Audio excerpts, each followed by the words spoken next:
Hello there, I'm Bill. Welcome back to the Tiny Little Workshop. This week I had a request. My sister-in-law wanted some triangular shelves. So I'll show you how I went about trying to solve the angles and make everything fit together like it should. So there's something I didn't entirely anticipate when I started making things, is that I would get to a level where the stuff I was making didn't look like absolute junk, and other people might want some of it.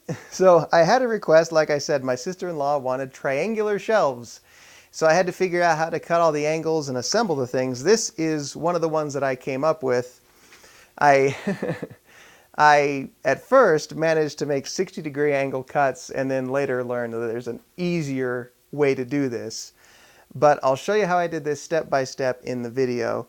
This is one of the prototypes before I went into using some nicer hardwood that held the angles and cuts better than this softer pine. My material of choice for this build was stringer boards from shipping pallets. Here Pip was unimpressed with these particular pieces. I ran each board over the jointer to smooth them and then marked 3 equal lengths. After trimming the boards to length on the miter saw, I realized that neither the table saw nor the miter saw were equipped to cut a 60-degree angle. What I did instead was to cut one board at 30 degrees and clamp it to the miter saw. So with the blade set at 30 degrees, this allowed for a total of a 60-degree cut. Not the most accurate thing ever, but it worked. It also required some very careful trimming.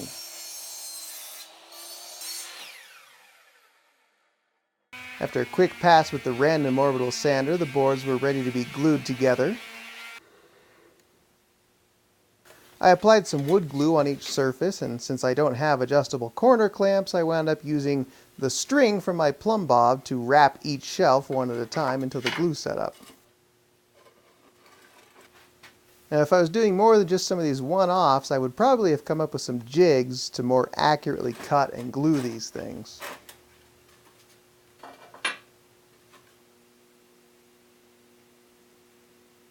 So like I said, this is what I did at first with the 60-degree angles. This does have the advantage of more surface area making contact in these corners, so I guess there's more glue holding everything together. That's one nice thing. Now here's the other approach, is to just make cuts at 30-degree angles. And this is so much easier. You don't have to come up with a goofy block of wood like I did and all that kind of stuff. So you just make one cut at 30 degree on the board here, one cut at 30 degrees on the board there, and away you go. You just do the exact same technique. I'll show you your wrap, and it all goes together really nicely. This 30-degree cut was much simpler and within the range of the angles on the miter saw.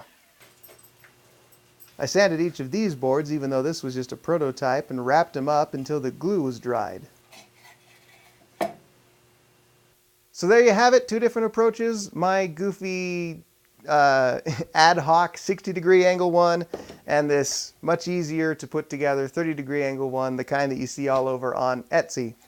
But the ones that I made in the hardwood, they held an edge nicer than these prototype pine ones that I made, and they went together so much better. And they're now up in her room. She has a mountain theme, so it fits in. This isn't exactly what I would want for myself, but I am more than happy to make something that somebody else wants and fits into their style. So I hope you enjoyed that, and we'll see you next time.